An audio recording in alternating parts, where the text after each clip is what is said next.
I don't tell this story often. Most people who hear it don't believe it, and the ones who do believe it wish they hadn't asked. There was an official report, of course. There always is. Flat tire, storm damage, structural collapse due to deteriorating infrastructure. That's what it says. 4 deceased, cause of death consistent with blunt force trauma sustained during partial building collapse. Neat and tidy. Signed by a county coroner, who I suspect never set foot inside Edgewood, and wouldn't have gone in even if you'd paid him. I've read that report 3 times. Every time I read it, I think about Marcus's face, about what was left of the 3rd floor hallway, about Liz standing in the dark with her hands moving in the air like she was trying to hold the world together through her fingertips.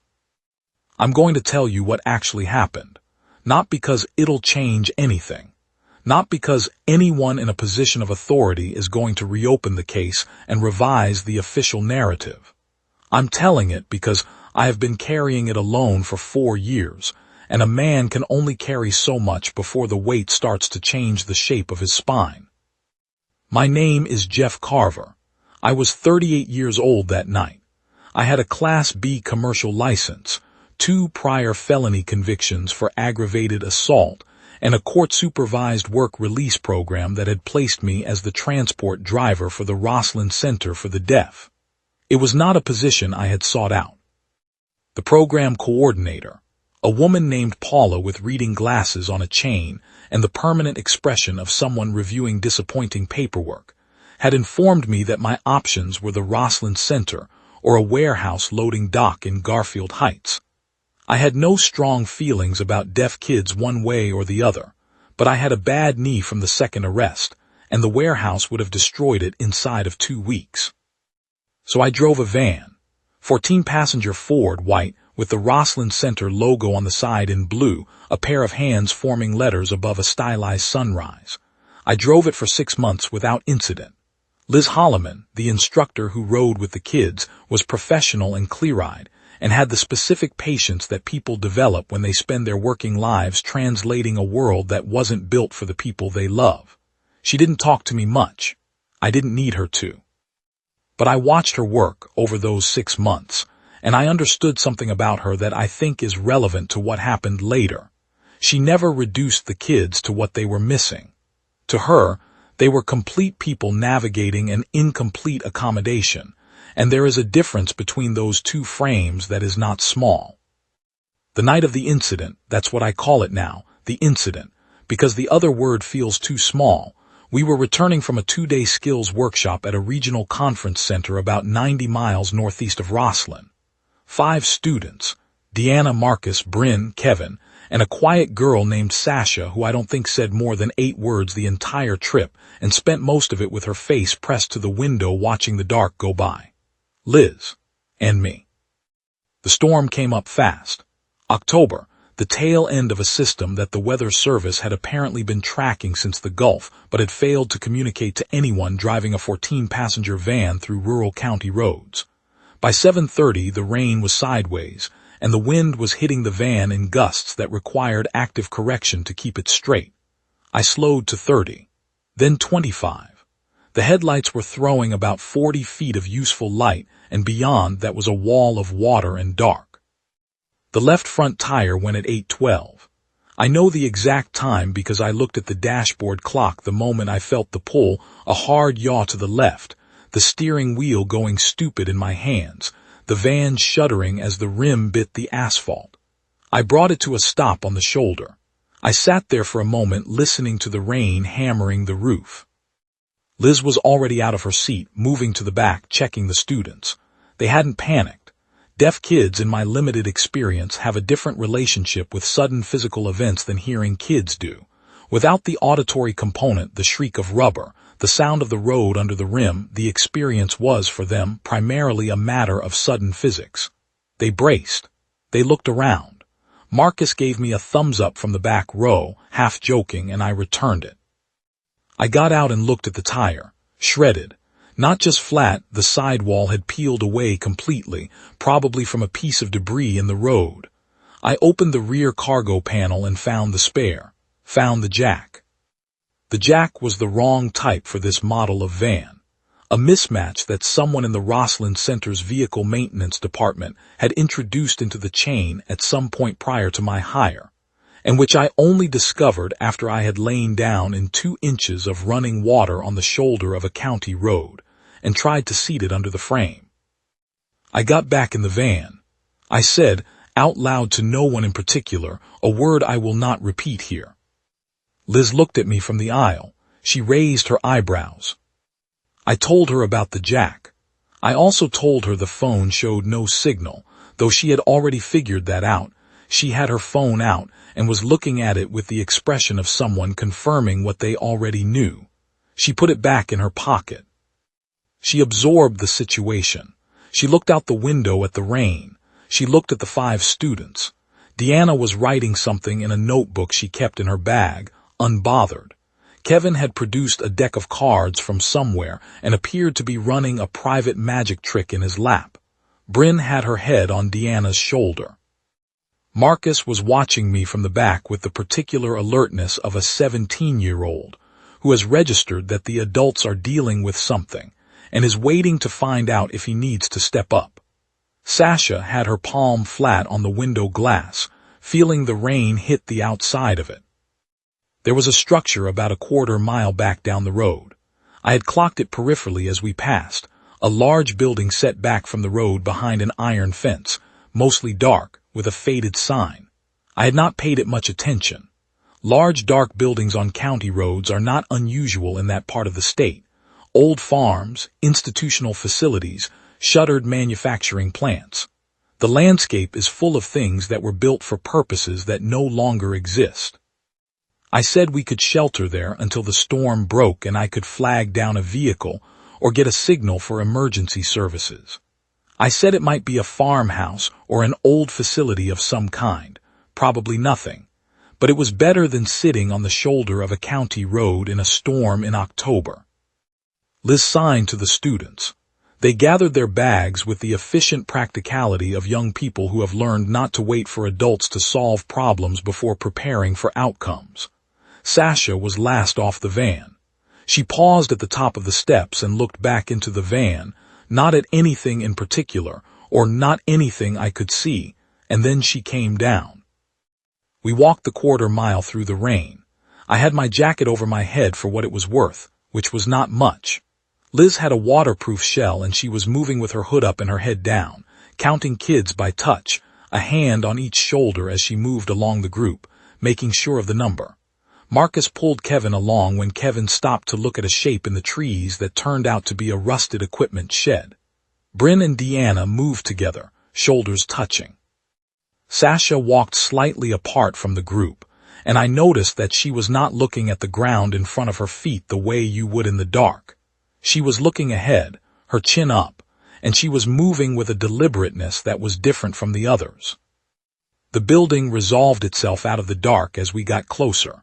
4 stories of brick and iron-framed windows, most of them boarded. The main entrance was framed by stone columns with the name of the facility carved into the lintel, the letters mostly intact, enough to read. I noted the name and thought nothing of it beyond a general recognition that it was an old psychiatric facility. Decommissioned, the kind of place that got shut down in the late 1970s, when the state began closing the large institutional asylums and releasing patients into community care programs that never materialized in the way anyone intended. I had done time in different facilities, and I recognized the architectural language of institutional design, the specific proportions of the windows, the placement of the entrance, the way the building communicated authority and containment simultaneously. The front gate was padlocked, but the lock had been cut at some point, recently enough that the metal was still relatively clean at the break. I pushed the gate open, told myself it was probably urban explorers, kids, photographers, the kind of person who finds abandoned buildings interesting. This is a thing that people do. I had no reason to think otherwise. The main entrance doors were heavy and warped in their frames, but they opened with effort. Inside, the lobby was large and dark and smelled of old water damage, mold, and underneath both of those things, Something else I couldn't identify. Not rot exactly. Something more chemical. Like a laboratory that had been sealed for a long time and was slowly exhaling. I found a flashlight in my jacket pocket. I carry one as a habit from years when being caught somewhere without a light was a practical problem, and swept it around the lobby. Institutional tile floor cracked. A collapsed information desk. Wheelchairs stacked against one wall, their vinyl seats cracked and faded. A corridor leading deeper into the building. Staircases on either side. High windows that let in no useful light. Liz had the students clustered near the entrance. She was signing to them, calm and steady, telling them what I could see, that it was shelter, that it was temporary, that we would wait out the storm. Marcus had his hands in his hoodie pocket and was looking at the wheelchairs with the casual evaluating look that a 17-year-old gives to something he is deciding whether to find interesting or ridiculous. Deanna and Bryn were standing close together the way people do when they are trying not to look frightened. Kevin was examining the tile floor with apparent scientific interest, crouching to look at a crack that ran diagonally across several tiles in a pattern that apparently merited study. Sasha was standing slightly apart from the group, very still, her head tilted slightly, which I would later understand was her monitoring the vibrations in the floor. She was sensitive to vibration in the way some profoundly deaf people are, not the casual awareness most people develop, but a finely calibrated attention, years of unconscious practice. A baseline map of what a space feels like when it is empty and quiet. I didn't know that at the time. What I registered was that she was still in a way that felt more like listening than standing, and that her eyes were moving across the floor and the walls rather than the room in general. We moved further into the lobby and found a room that appeared to have been a waiting area, chairs bolted to the floor along the walls, a low table, a window that still had its glass. The rain was audible against it. I told Liz we should stay put in this room, not explore, wait for the storm to ease. She agreed. She said it in that particular way she had of agreeing with things she wasn't entirely convinced by, which I had come to recognize over 6 months of shared van time. A slight compression of the lips. Eyes that stayed on the problem while the mouth said yes. Marcus settled himself on one of the bolted chairs and immediately began trying to tilt it back on 2 legs, which was unsuccessful given the mounting hardware, and which he abandoned after 2 attempts. Kevin produced the deck of cards again, and Bryn and Deanna gathered around him in the particular communion that cards create when there is nothing else to do and waiting is the only available activity. Liz sat on the low table and kept her phone in her hand, checking signal every few minutes. I stood near the door. Sasha sat on the floor, not on a chair, cross-legged on the tile back against the wall, eyes closed. The first sign that we were not alone came about 40 minutes in. Sasha stood up. Not gradually, not with the slow unfolding of someone waking up or getting stiff. She went from cross-legged and still to standing in a single fluid motion that made several of the other students look at her. She opened her eyes. She hadn't been asleep. I could see that now. The posture had been one of deep attention, not rest, and she put her hand flat on the floor for a moment. Then she put it on the wall. She moved to the second wall and put her hand on that one too. Liz had gone alert the moment Sasha stood.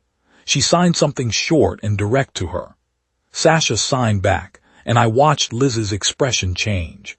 Not dramatically, not the theatrical face of someone receiving terrible news, but a tightening, a focus, the face of someone recalibrating against information that does not fit the current model.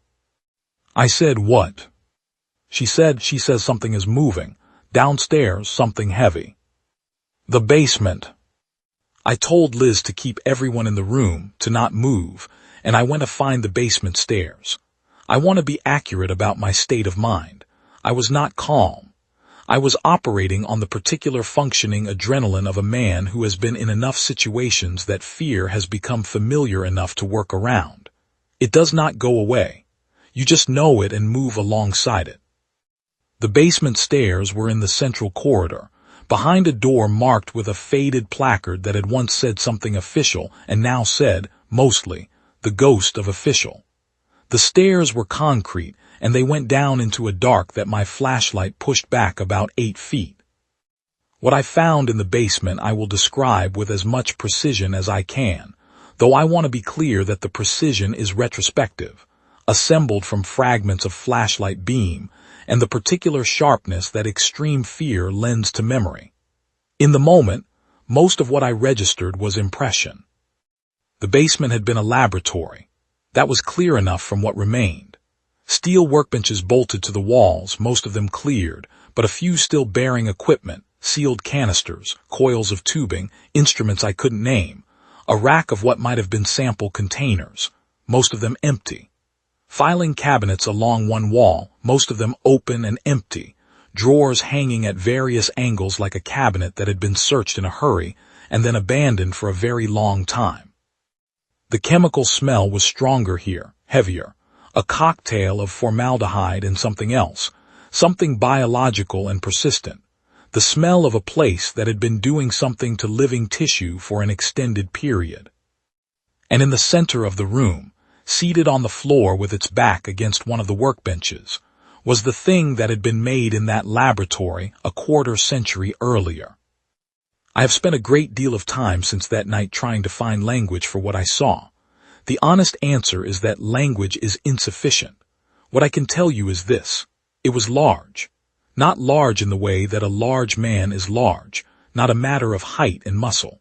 Large in the way that something is large when the proportions are wrong, when the body has been rearranged by forces outside the normal parameters of biology.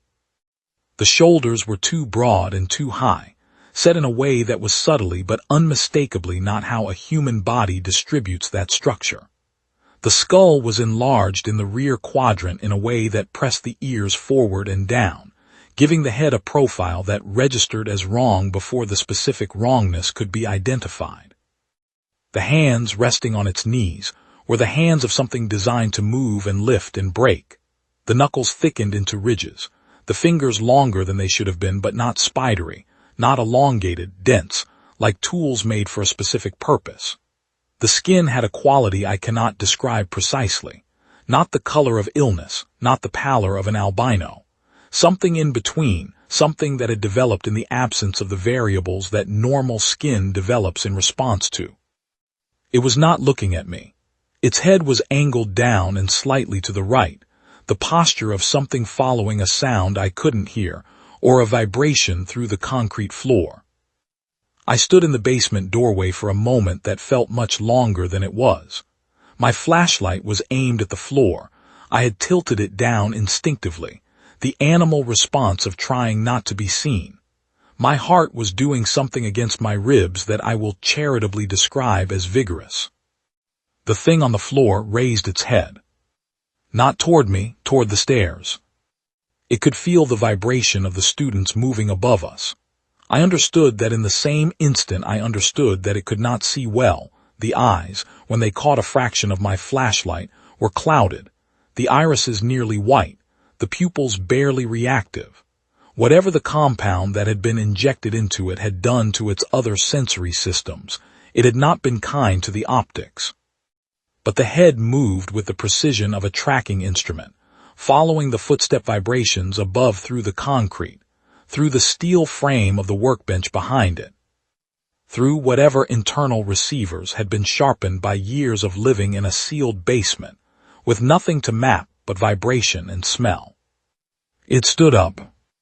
It stood up the way something stands when standing is simply what happens next in a sequence of movements that are all one continuous thing.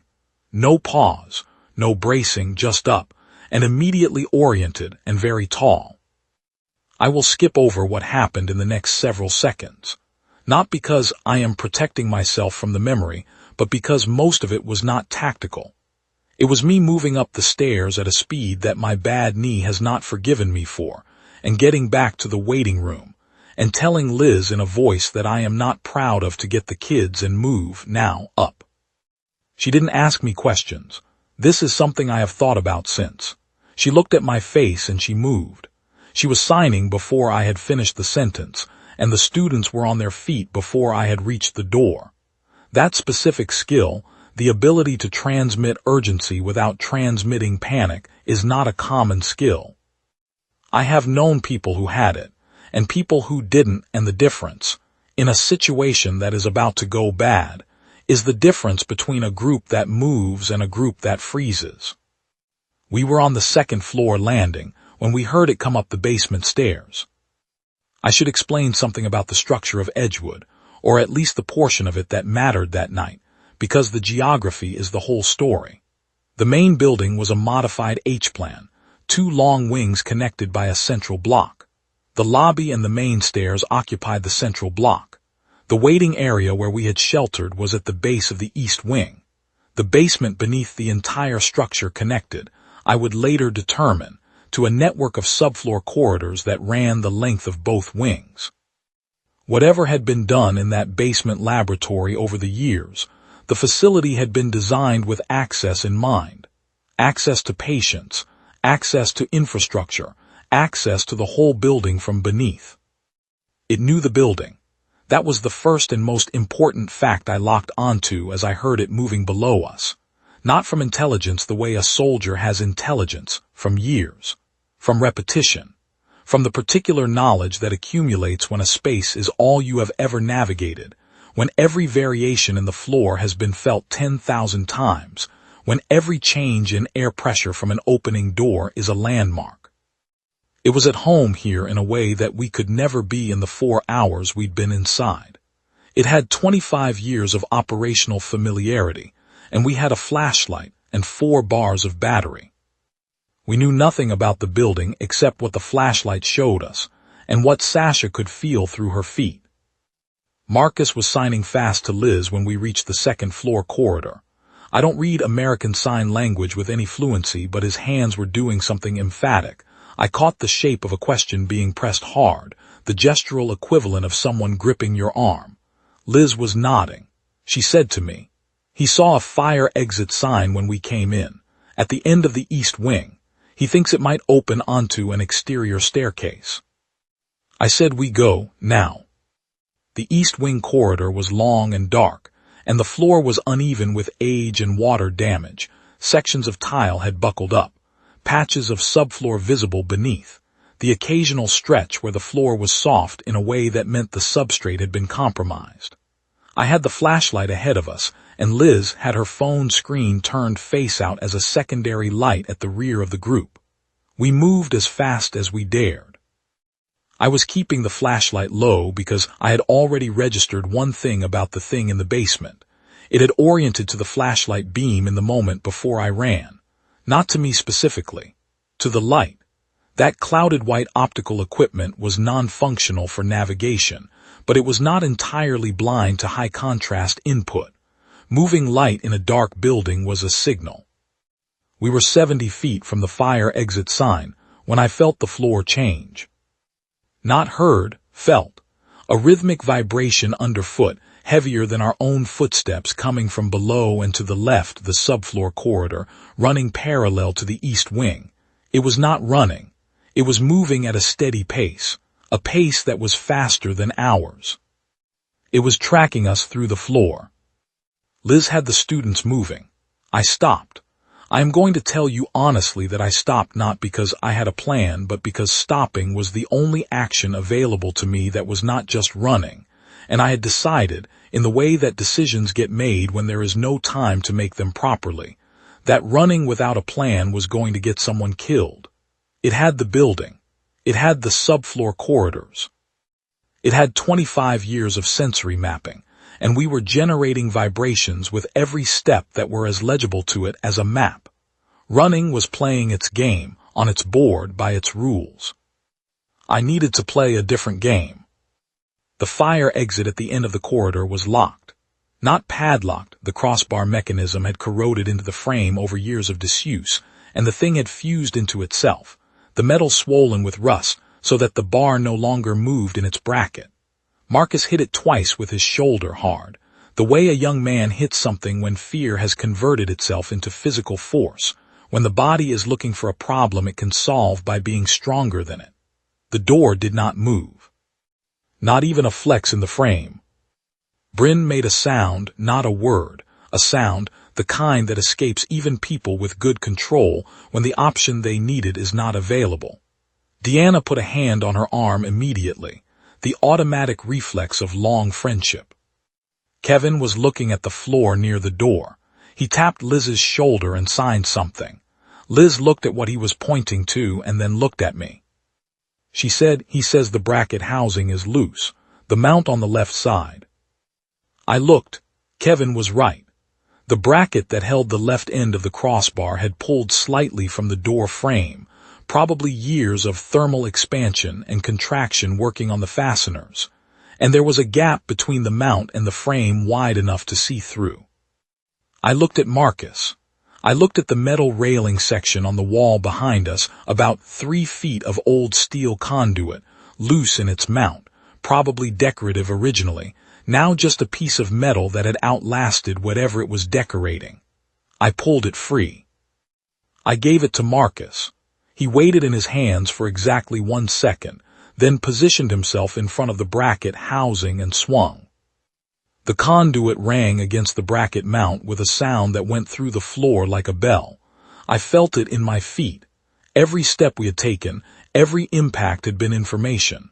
That strike was a shout. I said, "Hit it again fast, everything you've got." Marcus hit it again. The bracket moved. He hit it a 3rd time and the mount pulled free from the frame with a crack of old wood giving up on itself, and the crossbar dropped on the left side and the door shifted in its frame. The floor behind us vibrated, not footsteps, weight shifting, reorienting, below and 40 feet back. It had felt the impact and it was changing course. Kevin and Bryn threw themselves against the door.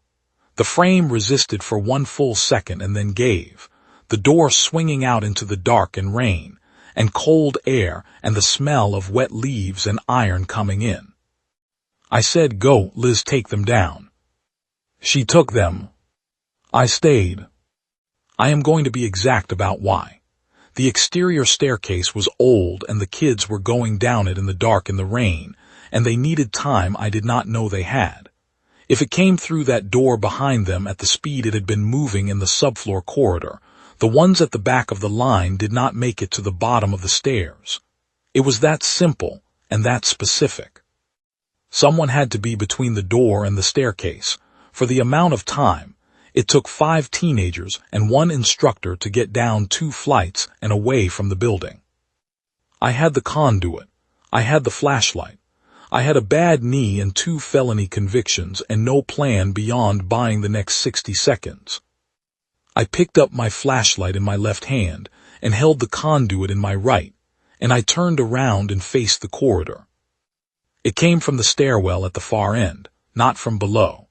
The door came off 1 hinge and opened at a severe angle, and it came through the gap with the efficiency of something that has been doing this in narrow spaces for a long time.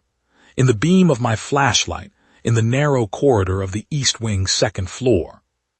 It was everything I had seen in the basement, and more because now it was upright and moving and oriented, and the clouded eyes were finding the light, and the head was tracking me by the smell and vibration of a man standing still and breathing hard. 6 feet 4 inches, maybe more.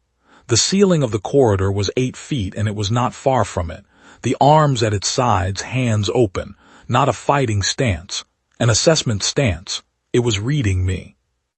I said, "Hey." I said it out loud into the dark, to a thing that had no functional hearing that I knew of. I said it because it was all I had. I hit it. I swung the conduit with both hands, center mass, the threaded end leading, and I put everything into it, 6 months of driving a van and eating bad food, and sleeping on a cot in a supervised halfway house residence, and having every inch of the life I had ended up in. All of it behind the swing, because that was all I had to swing with, and the situation did not allow for partial measures. It moved, not much. It made a sound, not a roar, not a scream, nothing dramatic. A low exhalation, almost considering. The sound a man makes when he has been hit by something he did not expect and is deciding whether it is relevant. Then it hit me. I went into the wall. Both of these things happened and neither of them stopped being true. I hit it with everything I had, and it hit me with what felt like everything that existed. My left shoulder went into the plaster and the plaster lost, and I went down to the floor, and the flashlight rolled somewhere, and the ringing in my skull was doing something sustained and elaborate. On the floor in the dark, the ringing, I cataloged this. Then I noticed it had not followed up. This was the thing I could not explain and could not ignore. It had hit me and it had moved past. Not because it didn't register me, it did, but because it had sorted through the sensory information in the time between my swing and its counter, and it had found something more specific than a man with a piece of pipe. It had found what it was actually following. The trail it had been following since we walked in the door. It was following Liz. Liz, who it had been tracking since the waiting room on the first floor. Liz, whose particular chemical signature, the specific combination of whatever the serum had done to one twin's biology, and whatever that left traceable in the other, was a signal in this building that cut through everything else. I did not know this then. I know it now from what came after, from what Liz told me in the hospital 2 days later in a conversation I will not reproduce in full, because some of it is not mine to tell. What I knew then, on the floor of the second-floor corridor with the world still ringing, was that it had moved past me, and it was going toward the rooms where Liz and the students had sheltered, and that I needed to get up. I got up. My left arm was not running at full capacity. The shoulder had taken the primary impact, and it was communicating this in terms I could not ignore but could work around. I found the flashlight. The conduit was somewhere in the dark, and I did not find it and did not wait to look. I followed. What I saw when I reached the doorway of the room, where Liz and the girls had sheltered, stopped me in the frame. Liz was standing in the center of the room. Not hiding, not pressed against the wall. Standing in the center of the room with her arms slightly open and her weight balanced, and her face carrying an expression that I did not have language for at the time and have since found only one word for: ready. Not in the military sense, not the readiness of someone about to fight.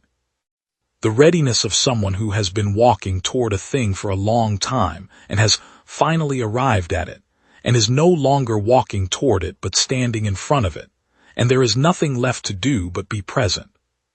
The creature was in the doorway. I was behind it and slightly to the right, and it did not register me.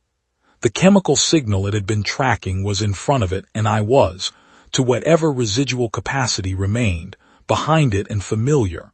The smell of a man it had already assessed and found insufficient to divert from the primary trail. It filled the doorframe. In the room, in whatever light came through the boards on the windows, the dull, diffuse gray of a stormed-out night, it was as large as it had been in the corridor and more present for being still. The clouded eyes were finding nothing, but the rest of it was entirely occupied. The head was tilted. The hands were at its sides, fingers slightly spread, reading. Liz signed. She signed slowly and with complete deliberateness. I have tried to reconstruct what she signed from what she told me later and from what I could read at the time with my limited knowledge of the language, and I will not claim to have reconstructed it accurately because my knowledge is not adequate to that task. What I can tell you is what it looked like. It looked like, I know you are there. I know what you are. I know what was done to you. Deanna was behind Liz, pressed to the far wall, barely breathing. Bryn was beside her, one hand on Deanna's arm.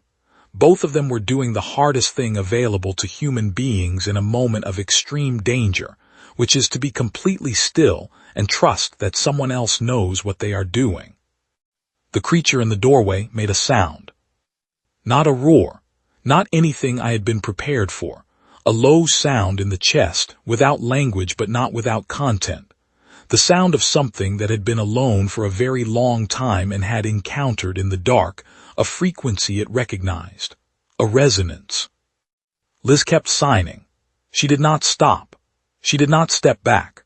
Her hands moved and her face was open, and she was speaking in the only language that had any chance of meaning something here, the language of recognition, the language of, You existed before what was done to you, and the part that existed before is the part I am talking to. The standoff lasted perhaps 2 minutes. I was in the hallway behind it with my back against the wall and my shoulder operating at reduced capacity, and a flashlight in my hand that I was not going to use because introducing a light into that room was not going to help anything. I waited. I have thought about those 2 minutes more than any other 2 minutes in my life. I was standing in a dark corridor in a decommissioned psychiatric facility with a bruised shoulder and a dead flashlight battery slowly depleting, and I was watching a woman use her hands to talk to something that should not have existed, and I was, for the first time in a situation of extreme physical danger, doing absolutely nothing. It is not in my nature to do nothing. I have been in enough situations over the years where doing nothing was interpreted correctly as either cowardice or defeat, and I have the record that reflects the alternative choices I made in those situations. But in that hallway, doing nothing was the only action with value. Whatever Liz was doing, it needed the space of my absence. My presence in that room was subtraction, not addition. So I waited and I listened. She kept signing. She did not stop when the creature shifted its weight, which it did twice, not in aggression, in what I can only describe as adjustment, the way a person shifts when they are trying to find a more comfortable position for a long conversation. She did not stop when something in the building above us released, a section of ceiling or flooring giving way in the storm, a sound that went through the whole structure like a slow exhale. She did not stop. The creature made the chest sound a second time. And then, after a long silence in which nothing moved and the rain continued its argument with the windows, it made a different sound.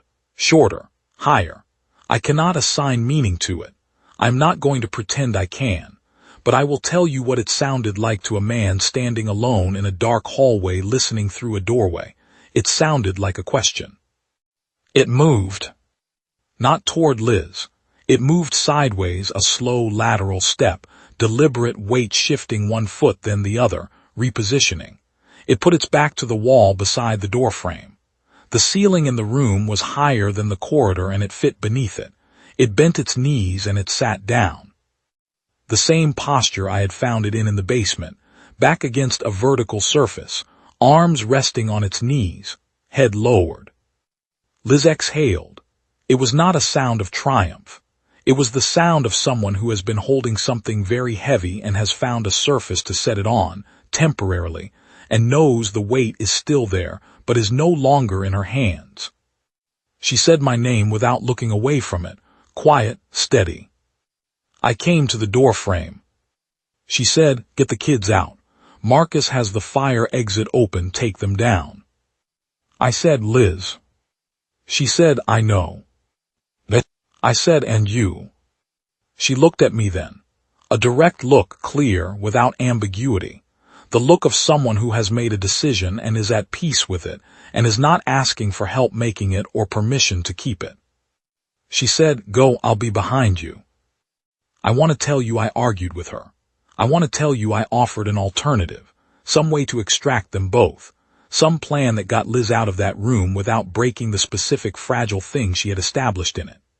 The honest answer is that I looked at her standing in the center of that room, and at the creature settled against the wall with something that was almost peace in the set of its massive shoulders, and I understood that the geometry of the situation was what it was. Any move I made toward the creature, any sound, any light, any chemical change in the room from a new person entering, was going to break the frequency she had found, and what happened next would not be recoverable. I went and got the students. Kevin and Marcus were at the fire exit, holding the door against the rain. Sasha was in the hallway, standing with her hands on the wall, very still. When I came out, she looked at me, not at my face, at my posture, and registered something, and I saw something register back in her eyes that I have thought about since. Not relief, not reassurance, something more specific, confirmation that what she had felt in the walls had a shape that could be survived. I said to no one in particular because I was not sure how to communicate what I needed to communicate to a group of people I shared no language with. We go down. Quiet. Fast. Together. Liz had come out of the room. She moved past me to the students and signed, and they moved. We went through the fire exit and down the exterior staircase. Marcus had been right, the staircase was old wrought iron, corroded in places but structurally intact, bolted to the exterior brick. 2 flights. In the rain. Bryn nearly went down on the second landing. A patch of rust had given way under the moisture and the grating shifted, and Marcus caught her by the arm without breaking stride. Kevin went down the last 6 steps at a controlled run. Sasha was last. She stopped at the top of the second flight. She put her hand on the iron railing, and she held very still for a moment, reading whatever the building was transmitting through the metal. I was at the bottom looking up at her. The rain was coming in hard and the light was almost nothing. Her face was unreadable from where I stood. Then she came down. We got a signal a half-mile down the road. Emergency services responded in 22 minutes. The deputy who took my initial statement in the back of a patrol car had the expression of a man who has heard a great many things over the course of his career, and had developed a reliable professional filter for the ones he was not going to include in the report. I told him everything. He wrote down the parts that would fit in a box. They went in. They found Liz on the first floor near the main entrance, seated on the floor with her back against the wall and her arms across her knees. She was alive. The lacerations on her forearms were consistent with glass contact. There were broken window panes in the room she had been in, old glass, the kind that crumbles rather than shards. Bruised ribs. A concussion, mild. When I saw her in the hospital 2 days later, she had the careful movement of someone whose body is reminding her of the cost, and the particular look of someone who has paid a bill she expected and is not angry about. They did not find the creature. What they found, on the 4th floor in a sealed room that the original facility plans had logged as a long-term care suite, were the remains of the physician who had made it. He had not died when the facility was officially closed.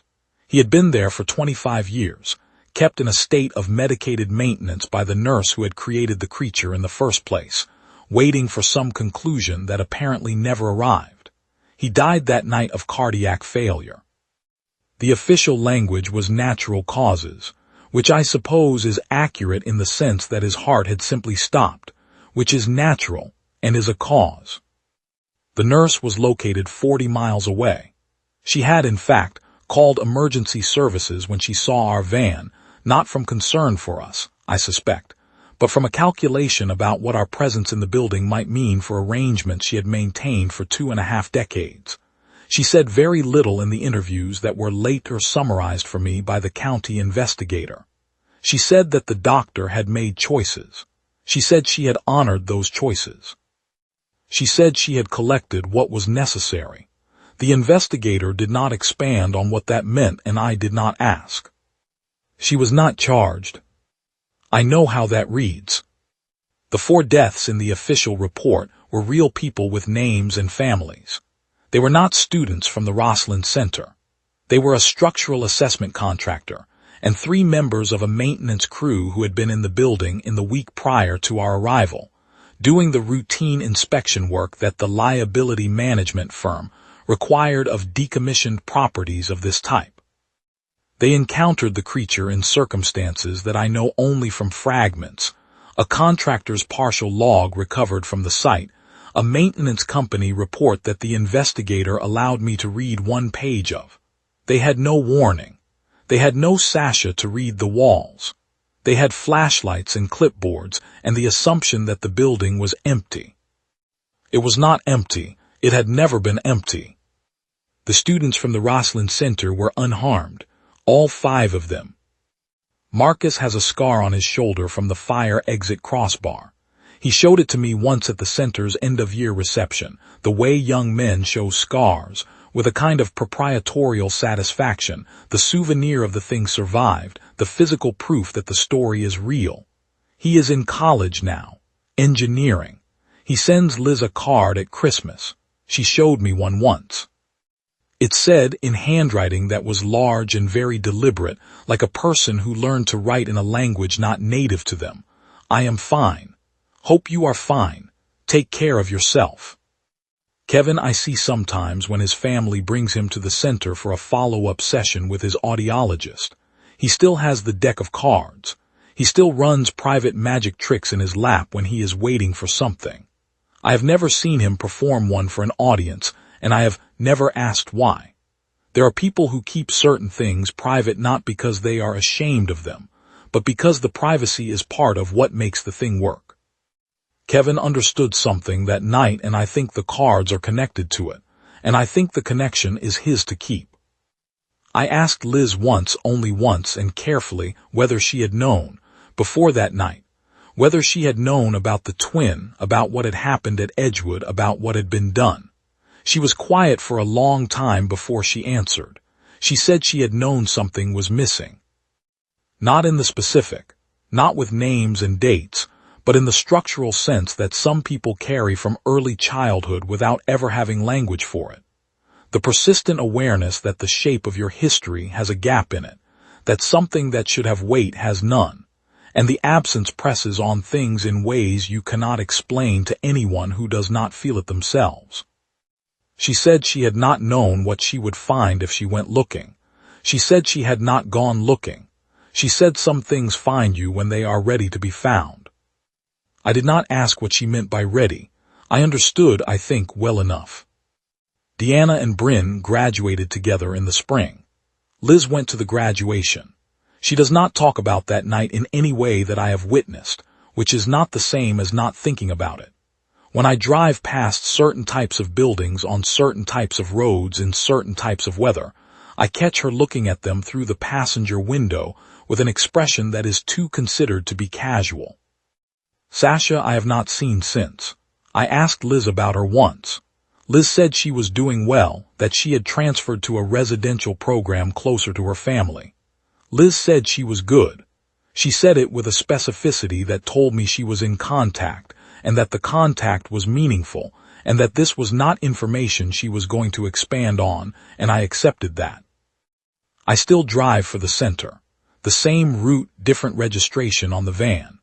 Paula replaced the jack. She did it without ceremony, without acknowledgement, without any indication that she understood what the wrong jack had set in motion. And I say this not to criticize Paula, who is doing her job with the resources available to her, but because it is representative of how most things work. The hinge on which the night turned was a mismatched piece of equipment in a vehicle maintenance closet, entered into the record at some point by someone who did not know, and would not have believed what the mismatch would mean. This is how most catastrophes begin. Not with evil or negligence, but with the ordinary accumulation of small mismatches between what a situation requires and what is available. What I think about now, having put all of it down in order, is not the creature. I know that is the part people expect to stay with, the recurring nightmare, the shape in the corridor, the sound it made. And yes, those are present. I am not going to pretend otherwise. The image of it standing in that basement, oriented toward the footsteps above it, has not faded and does not seem to be fading. But the image that actually surfaces in the early hours when sleep is shallow, and the mind goes where it needs to go. It is not the basement or the corridor or the conduit bouncing off something that did not particularly notice it. It is Liz standing in the center of the room, arms slightly open, signing into the dark. She stood in front of something that had been made wrong by human ambition and left alone in a sealed building for 25 years, and had compressed all of that time and all of that wrongness into a single operational fact, that the world beyond these walls had only ever produced pain and was not kin and was not safe. And she put her hands in the air and she used the language she had spent her working life learning to carry precisely because the world had failed to accommodate the people she loved, and she said, "I know who you are. I know what was done to you. I am here. You are not only what they made you." I don't know if what she did was science or theology, or just a particular kind of stubbornness that humans develop when they have been told for long enough what is and isn't possible. I know what it was in practical terms. It was the most specifically human thing I have ever seen done in 42 years of watching humans do things.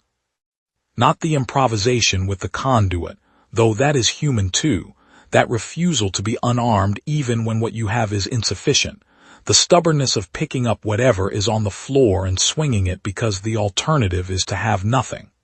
That is the oldest human move there is. That is the one we started with, a long time ago, in very different circumstances. But what Liz did was harder than that. What Liz did cost more and was rarer and matters in a way that is harder to measure. She did not improvise a weapon. She improvised a recognition. She stood in the path of something that everything in our experience said was beyond reach, and she reached anyway, because not reaching is not a failure mode she had ever learned to accept. We survived that building because of what Sasha felt in the walls and what Marcus put through a fire exit bracket, and what I picked up off the floor of a corridor and swung at something that did not particularly care about me. All of that is true, and all of it mattered. But we came out intact, all 5 of those students, all of them whole, none of them hollowed out by what they had been through in a way that would not heal. Because Liz Holloman stood in a room in a decommissioned psychiatric facility at 11 o'clock at night in a rainstorm, and refused to reduce what she was looking at to only what it had become. I drive the van. I check the spare. I keep the flashlight in my jacket pocket. I pay attention to the road in a way I did not always pay attention to the road before that night. And I think, sometimes, in the flat gray light of early morning, turning out of the Roslyn Center parking lot with the van full and the road empty ahead, I think that what Liz knew and what Sasha felt, and what those kids carried out with them down a corroded iron staircase and into the rain adds up to something. I think it is the answer to a question. The people who built that laboratory thought they were asking about the limits of human material. About what you can make, and what you can alter, and what you can lock in the dark until the dark is all it knows. They thought they were asking a question about biology. They were not. They were, without knowing it, asking a question about us. About the species that has been in bad rooms and dark corridors and impossible situations since before we had language to describe them, and has been reaching for what is recognizable inside the thing in front of us for just as long. The question is not what can we make. The question is not what can we break or improve or bring to heal. The question is, what are you willing to recognize? What I know about the answer is this. It is harder than running. It costs more than adrenaline and a piece of conduit and a bad knee that was already halfway to useless. It requires standing in the center of the room when every instinct built into you over a long and difficult life says the wall behind you is the safer position. And sometimes, not always, not without cost, not without leaving marks, it is enough. The van is in the lot. The kids are in session. The rain came through again last night and cleared by morning the way it does in October, and the road is clean and the light is flat and specific, and I can see a long way down it from where I am sitting. Good enough, that is good enough.